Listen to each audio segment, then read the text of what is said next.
नमस्कार दोस्तों, राधे राधे, जय माता की। तो स्वागत है आपका आपके चैनल धार्मिक उपाय में। तो आज के वीडियो में हम बात करेंगे पशुपति व्रत के बारे में।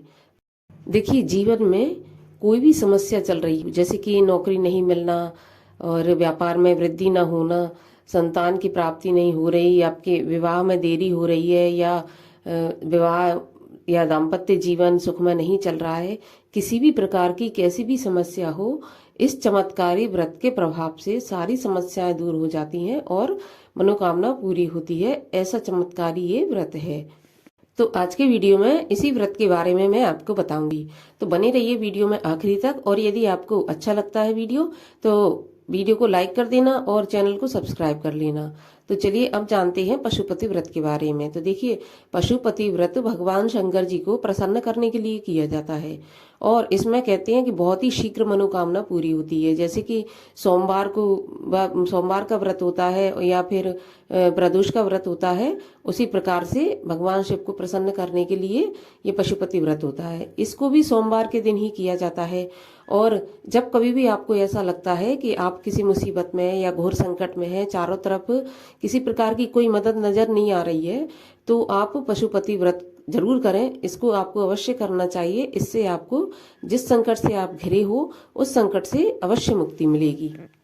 और अब जानते हैं कि इस व्रत को कब से शुरू कर सकते हैं। तो देखिए, इस व्रत को किसी भी सोमवार से आप शुरू कर सकते हैं। इसमें कोई ऐसा विधान नहीं है कि कोई खास महीना हो या कोई खास शुक्ल पक्ष या कृष्ण पक्ष ऐसा कुछ बताया हो, ऐसा कुछ नहीं है। आप जब भी आपको लगे कि आप समस्याओं में घिरे हैं, भगवान शिव के दरवाजे पर जाइए और सोमवार का व्रत, किसी भी सोमवार से आप इस व्रत को शुरू कर सकते हैं। पूजा विधि के बारे में अगर मैं बताऊं, तो आप सुबह उठें ब्रह्म मुहूर्त में, उसके बाद अपने नित्य कर्मों से निवृत्त होने के बाद में घर पे जैसे ही आप पूजा पाठ करते हैं वैसे पूजा पाठ करें। उसके बाद कोई भी, देखिए, काला वस्त्र उस दिन ना पहने, काले या नीले वस्त्र को अवॉइड करें रंगों, और कोई भी हल्के रंग के कपड़े पहनकर आप आसपास कोई शिवालय हो वहां पर जाएं। क्योंकि देखिए, पशुपति व्रत की पूजा उसमें मंदिर में जाकर ही की जाती है। तो शिवालय में जाएं जहां पर शिवलिंग हो और भगवान शिव का परिवार स्थापित हो, वहां पर जाएं और पूजन सामग्री भगवान को जो लगती है, जैसे कि बेलपत्र है, भांग है, धतूरा है, पंचामृत है और धूप दीप नैवेद्य वगैरह सब ले जाकर, जो भी आपकी श्रद्धा है, जितना हो सके उतना पूजन सामग्री एकत्रित करें और भगवान के मंदिर में आप जाएं। और मंदिर में जाकर भगवान के सामने, शिवलिंग के सामने अपने, देखिए, ये पशुपति व्रत जो होते हैं केवल 5 सोमवार किए जाते हैं। तो व्रत करने का संकल्प लें और भगवान का विधि विधान से वहां पर पूजन करें। पूजन भगवान शिव के मंत्रों का जाप करें, श्री शिवाय नमस्तुभ्यम या शिवाय नमः का। और इसके बाद आप सारा दिन व्रत रखेंगे। फलाहार ले, फलाहार अगर करना चाहे तो कर सकते हैं, नहीं तो आप निराहार व्रत रखेंगे।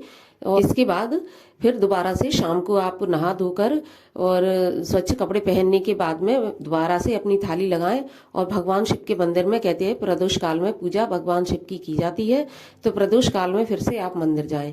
उसमें क्या आपको क्या करना है शाम की पूजा में, कि शाम की पूजा में आप जो सुबह थाली ले गए थे उसी थाली को ले जाएं और उसमें आप 6 दिए जलाएं।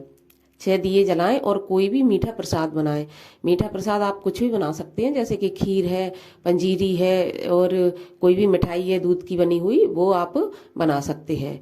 इसके बाद आप मंदिर में जाकर भगवान का चाहे तो विधि विधान से, जैसे सुबह आपने पूजन किया था उस तरह से पूजन करें और स्नान वगैरह भगवान को कराएं और दिन भर और पूजा करते समय भी शिवाय नमः का जाप करते रहें।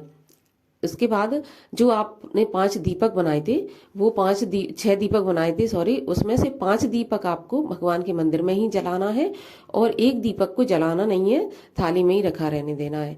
5 दीपक मंदिर में जलाने के बाद और जो प्रसाद बनाया था उस प्रसाद के आप 3 हिस्से करें और 2 हिस्से भगवान के मंदिर में ही छोड़ दें, एक हिस्सा अपने पास ले आए। अब पूजन करने के बाद जब आप घर आए तो आपने जो थाली में एक दिया बचा कर रखा था, उस दिए को आप अपने, जैसे ही आप अपने घर में अंदर एंटर होते हैं तो अपने दाहिने जो हैंड होता है, दाहिने हाथ पर दिया वो जलाना है घर के मुख्य द्वार पर। उस दिया को जलाने के बाद में आप घर के अंदर आ जाएं। उसके बाद आप प्रसाद खाकर अपना व्रत पूर्ण करें। जैसे कि या फिर आप प्रसाद के साथ में कुछ और खाना चाहे मीठा तो वो खा सकते हैं, ध्यान रहे नमक नहीं खाना है। और इसी तरह से 5 सोमवार आपको करना है। 5 सोमवार पूजा विधि इस प्रकार से आपको सुबह करना है, शाम को करना है, दीपक जलाना है बाहर, इसी प्रकार से करना है। अब 4 सोमवार करने के बाद में 5वें सोमवार को इसका उद्यापन किया जाता है। तो उद्यापन में आप जैसे पूजा हर सोमवार को करते चले आ रहे थे उसी प्रकार से आपको पूजन करना है सुबह, उसी प्रकार से दीपक लगाना है, भोग बनाना है। अब उद्यापन में एक्स्ट्रा क्या करना है वो मैं आपको बताती हूँ। उद्यापन वाले दिन आपको लेना है एक नारियल, पानी वाला नारियल लेना है और उस पर आपको कलावा लपेट लेना है। कलावा लपेटने के बाद अपनी मनोकामना जो भी हो वो बोलते जाना है कि आपकी क्या मनोकामना है। और इसके अलावा आपको 108 बेलपत्र लेना है। तो देखो, और उन बेलपत्रों पर यदि हो सके आपके पास समय हो तो ओम नमः शिवाय लिखें, अगर नहीं है तो आप ऐसे ही मन में ओम नमः शिवाय का जाप करते हुए एक एक करके आपको 108 बेलपत्र आपको चढ़ाने हैं। नारियल जो लिया था आपने वो भगवान शिव के पास में ही रख देना है, उसके शिवलिंग के पास में, क्योंकि शिवलिंग पर नारियल नहीं चढ़ाया जाता, तो सब पास में नारियल रख दें। और उसी प्रकार से फिर आपको भोग के 3 हिस्से करने हैं और 2 हिस्सा वहीं पर छोड़ना है मंदिर में और 1 हिस्सा अपने पास ले आना है। और एक दीपक जो आपने बचा के रखा था 5 दीपक में से वो भी एक लाना है घर के मुख्य द्वार पर जलाने के लिए।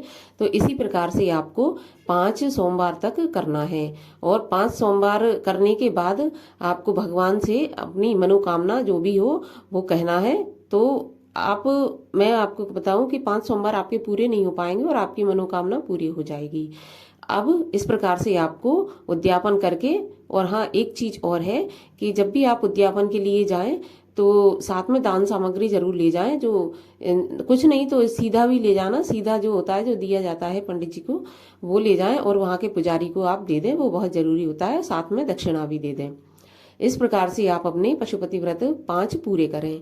अब एक चीज और आती है कि जैसे कि जो महिलाएं कर रही हैं, स्त्रियां कर रही हैं, तो अगर पीरियड्स काल में सोमवार पड़ता है तो उसमें क्या करना चाहिए। तो देखिए, वो व्रत आपको तोड़ना नहीं है, व्रत तो रखना है आपको। यदि आप खुद पूजा नहीं कर सकती तो आपके घर में यदि कोई है जिससे आप पूजा करवा सकते हैं तो उससे पूजा करवा लें।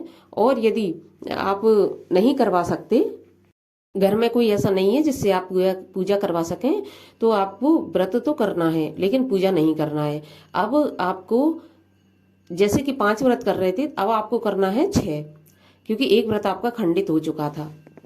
तो आपको फिर विधि विधान से 6वां व्रत करना है। तो इस प्रकार से आप 5 व्रत पूर्ण करेंगे, लेकिन नमक नहीं खाना है, ये आपको पूर्ण रूप से ध्यान रखना है।